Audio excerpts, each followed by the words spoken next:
Good morning students. आज हम इस ऑनलाइन क्लास में coordination compounds, important terms and general properties के बारे में पढ़ेंगे।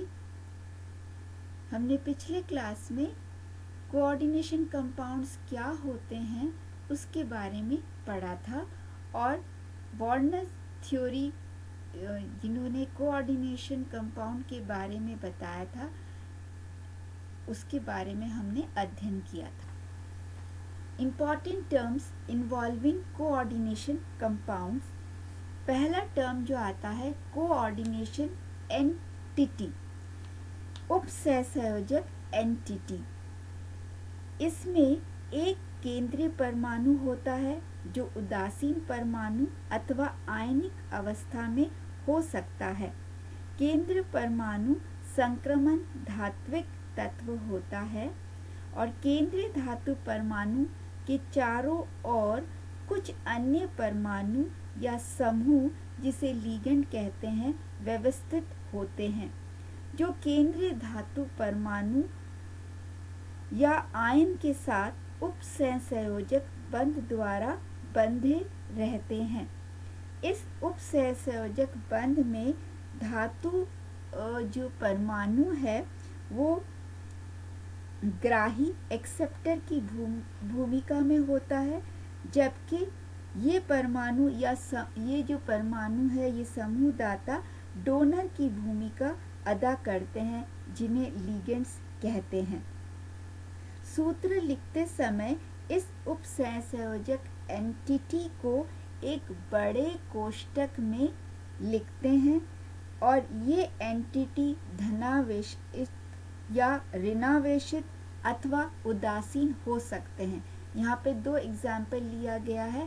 तो ये जो कोऑर्डिनेशन एंटिटी है संयोजक एंटिटी, ये जो है उदासीन है और ये जो है ये ऋणावेशित है। तो इसके अंदर जो है लिगेंड क्या है, साइनाइड है और आयरन जो है ये धातु है। नेक्स्ट जो टर्म है central atoms and central ions. केंद्रीय परमाणु किसी उपसहसंयोजक एंटिटी का वह परमाणु केंद्रीय परमाणु कहलाता है जो अपने साथ अन्य परमाणुओं या लिगेंडों को जोड़कर केंद्रीय स्थिति प्राप्त करता है। यहाँ पे हम ये एग्जाम्पल देखते हैं हेक्सासाइनिडो फेरेट आयन। इसमें जो है आयरन जो है ये केंद्रीय परमाणु है जिसके साथ 6 साइनाइड लिगेंड्स जुड़े हुए रहते हैं और उपसहसंयोजक बंध बनाते हैं। नेक्स्ट हम लेते हैं लिगेंड्स।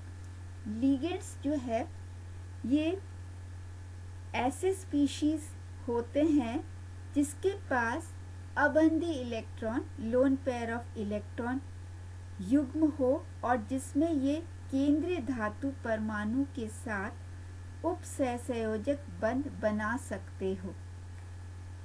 कोई लिगेंड धातु परमाणुओं के साथ कितने व कैसे उपसंयोजक बंध बना सकता है या उस कोऑर्डिनेट बॉन्ड की प्रकृति क्या है, उसका नेचर क्या है, उसके आधार पर लिगेंड्स कई प्रकार के होते हैं। यदि लिगेंड्स का नेचर कैसा है तो उसके आधार पर इसको 3 में बांटा गया है या 3 प्रकार के होते हैं: cationic ligands, anionic ligands, neutral ligands. Cationic ligands के ऊपर पॉजिटिव चार्ज होता है, जैसे कि पॉजिटिव आयंस है नाइट्रोसिलियम, हाइड्रोजीनियम। एनायनिक लिगेंड्स जिसमें नेगेटिव आयंस होते हैं, नेगेटिव चार्ज होता है cyanide, bromide, chloride, nitride, hydroxide, nitrate, fluoride, oxide etcetera. Neutral ligands उदासीन लिगेंड या उदासीन मॉलिक्यूल जैसे कार्बन मोनोऑक्साइड, अमोनिया, वाटर, हाइड्रोक्सिलमीन, मिथाइलमीन आदि। और लिगेंड्स को ये कितने और कैसे उपसहसंयोजक बंध बना रहे हैं उसके आधार पर इसको बांटा गया है। जैसे मोनोडेंटेड लिगेंड्स मीन्स लिगेंड जिसके पास एक एटम हो और उसके पास एक ही लोन पेयर ऑफ इलेक्ट्रॉन हो और वो जो है धातु के साथ उपसहसंयोजक बंध बना रहा हो, तो उस तरह के लिगेंड्स को हम मोनोडेंटिक लिगेंड या एक दंतुक लिगेंड कहते हैं। जैसे कि chloride, water, cyanide, ammonia etcetera आदि। द्विदंतुक बाइडेंटेड लिगेंड्स, इनके अणु या आयन केंद्रीय धातु परमाणु के साथ दो उपसहसंयोजक बंध बनाते हैं। फॉर एग्जाम्पल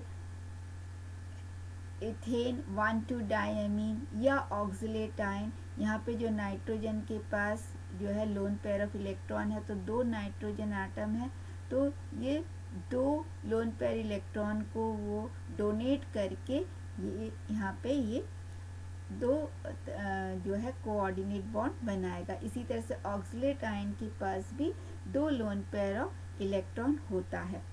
पॉलीडेंटेड लिगेंड, यदि जो लिगेंड जिसके पास दो लोन पेयर से ज़्यादा हो, 3 हो सकते, 4 हो सकते या उससे ज़्यादा हो सकते हैं, उनको पॉलीडेंटेड लिगेंड कहा जाता है। और इसके अंदर जो है एग्जाम्पल हम ले सकते हैं ethylene diamine tetra acetic acid, जिसे हम कॉमन नेम में EDTA कहते हैं। 6 जो है लोन पेयर ऑफ इलेक्ट्रॉन होता है, इसलिए इसको षट दंतुक या हेक्साडेंटेड कहते हैं। ये EDTA जो है और 4 ऑक्सीजन है, इसके पास जो है इलेक्ट्रॉन है जो कि ये डोनेट करेगा। 2 नाइट्रोजन है, इसके पास जो लोन पेयर ऑफ इलेक्ट्रॉन है तो ये डोनेट करेगा। इस तरह से ये 6 जो है ये लोन पेयर ऑफ इलेक्ट्रॉन है जो कि ये लिगेंड मेटल को डोनेट करता है, तो इसलिए इसको हेक्साडेंटेड या षट दंतुक कहा जाता है, जो कि पॉलीडेंटेड लिगेंड है। एम्बीडेंटेड लिगेंड या इसे उभय दंतुक लिगेंड कहते हैं, जिन लिगेंड अणु या आयनों में एक से अधिक प्रकार के दाता परमाणु हो और वह परिस्थिति के अनुसार उनमें से किसी भी दाता परमाणु के द्वारा उपसहसंयोजक बंध बना सकता हो, उस लिगेंड्स को एम्बीडेंटेड लिगेंड्स या उभय दंतुक लिगेंड कहा जाता है। जैसे कि HCN है, यहाँ पे नाइट्रोजन के पास भी लोन पेयर ऑफ इलेक्ट्रॉन है और सल्फर के पास भी लोन पेयर ऑफ इलेक्ट्रॉन है, तो मेटल के साथ सल्फर जो है ये कोऑर्डिनेट बॉन्ड बना सकता है या फिर नाइट्रोजन अपने लोन पेयर ऑफ इलेक्ट्रॉन धातु को देकर कोऑर्डिनेट बॉन्ड बना सकता है। तो इस तरह के लिगेंड्स को एम्बीडेंटेड लिगेंड या उभय दंतुक लिगेंड कहा जाता है। फ्लेक्सीडेंटेड लिगेंड, कुछ लिगेंड ऐसे होते हैं जो कि मोनोडेंटेड लिगेंड मतलब एक दंतुक लिगेंड या फिर बाइडेंटेड लिगेंड द्विदंतुक लिगेंड की तरह कार्य करता है, इसलिए इसको फ्लेक्सीडेंटेड लिगेंड कहा जाता है। ये फ्लेक्सिबल होते हैं।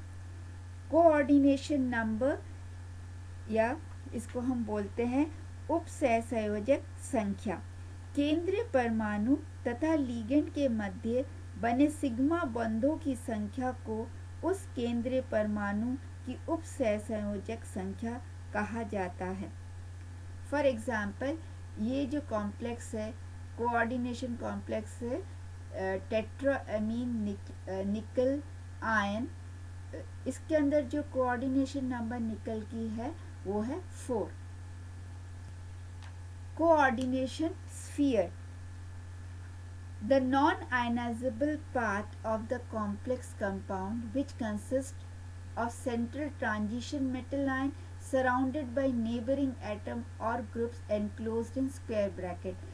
जो कॉम्प्लेक्स होता है जो कि आयनाइज नहीं होता है और वो सेंट्रल जो केंद्रीय धातु के साथ जुड़ा हुआ रहता है, केंद्रीय धातु होता है उसके अंदर और केंद्रीय धातु लिगेंड्स के साथ जुड़ा हुआ रहता है, जिसको हम स्क्वायर ब्रैकेट में लिखते हैं, उसको हम कोऑर्डिनेशन स्फीयर कहते हैं। ये जो स्क्वायर ब्रैकेट है, स्क्वायर ब्रैकेट के अंदर जो रहता है वो कोऑर्डिनेशन स्फीयर है, और बाहर वाला जो है वो नॉन आयनाइजेबल पार्ट होता है, जो कि आयनीकृत नहीं होता है।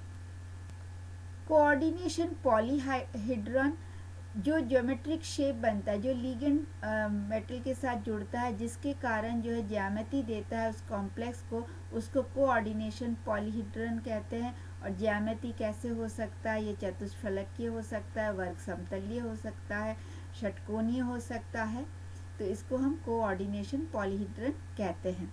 ऑक्सीडेशन नंबर, ऑक्सीकरण संख्या, केंद्र परमाणु से जुड़े हुए समस्त लिगेंड को उनके इलेक्ट्रॉन युग्म के साथ हटाने पर केंद्रीय परमाणु पर जो आवेश उत्पन्न हो उसे उस केंद्रीय परमाणु की ऑक्सीकरण संख्या या ऑक्सीकरण अंक कहा जाता है। फॉर एग्जाम्पल, ये जो कॉम्प्लेक्स है हेक्सा क्लोरिडो प्लैटिनेट आयन, इसके अंदर जो प्लैटिनम एटम का जो ऑक्सीडेशन नंबर है वो है +। होमोलेप्टिक या heteroleptic complex. Homoleptic complex means जब जो लिगेंड है एक ही प्रकार का लिगेंड है, मीन्स एक ही प्रकार के जो है लोन पेयर ऑफ इलेक्ट्रॉन देता है। जैसे इसके अंदर सिर्फ साइनाइड जो है ये कॉपर के साथ जुड़ा हुआ है। Heteroleptic complex means different donor atoms है जो कि मेटल के साथ जुड़कर कोऑर्डिनेट बॉन्ड बनाता है। फॉर एग्जाम्पल, इस कॉम्प्लेक्स में अमीन भी है और क्लोरीन भी है, जो कि अपने लोन पेयर ऑफ इलेक्ट्रॉन जो है कोबाल्ट को देकर कोऑर्डिनेट बॉन्ड बनाता है। तो हेट्रोलेप्टिक कॉम्प्लेक्स और होमोलेप्टिक कॉम्प्लेक्स। नेक्स्ट हम लेते हैं प्रॉपर्टीज ऑफ कोऑर्डिनेशन कंपाउंड, उपसहसंयोजक यौगिकों की जो सामान्य गुण। जो इसके सामान्य गुण है, पहला तो है ये ट्रांजिशन एलिमेंट से ये कोऑर्डिनेशन कंपाउंड बना होता है। तो ये कलर्ड होता है, रंगीन होता है, क्योंकि इनके पास जो है अनपेयर्ड इलेक्ट्रॉन होता है जो लाइट को एब्जॉर्ब करता है इलेक्ट्रॉनिक ट्रांजिशन के कारण। यहाँ पे इलेक्ट्रॉन का ट्रांजिशन होता है, संक्रमण होता है, लाइट को एब्जॉर्ब करके इलेक्ट्रॉन का संक्रमण होता है, और जिसके कारण जो है यौगिक कलर्ड या रंगीन होता है। फॉर एग्जाम्पल, आयरन जो सेकेंड है, इसके जो कॉम्प्लेक्स बनते हैं वो ग्रीन कलर का होता है या पेल ग्रीन कलर का होता है, और जो आयरन थर्ड है उसके जो कॉम्प्लेक्सेस है वो भूरा या येलोइश ब्राउन रंग का होता है। ये जो कोऑर्डिनेशन कॉम्प्लेक्सेस जो है अनपेयर्ड इलेक्ट्रॉन के कारण ये मैग्नेटिक नेचर होता है, चुंबकीय गुण प्रदर्शित करते हैं, ये केमिकल रिएक्टिव होता है, they exhibit variety of chemical reactivity, और इसके जो इनर स्फीयर से भी इलेक्ट्रॉन ट्रांसफ़र होता है और आउटर स्फीयर से भी इलेक्ट्रॉन ट्रांसफ़र होके यहाँ पे रिएक्शन होता है। Complex compound with certain ligands have the ability to aid in the transformation of molecules in a catalytic or a stoichiometric manner. Coordination compound जो है कैटलिस्ट के रूप में भी काम में लिया जाता है। तो आज हम यहाँ तक पढ़ेंगे। आशा है आप लोग इसको अच्छी तरह से सुनेंगे और समझेंगे। So thank you so much.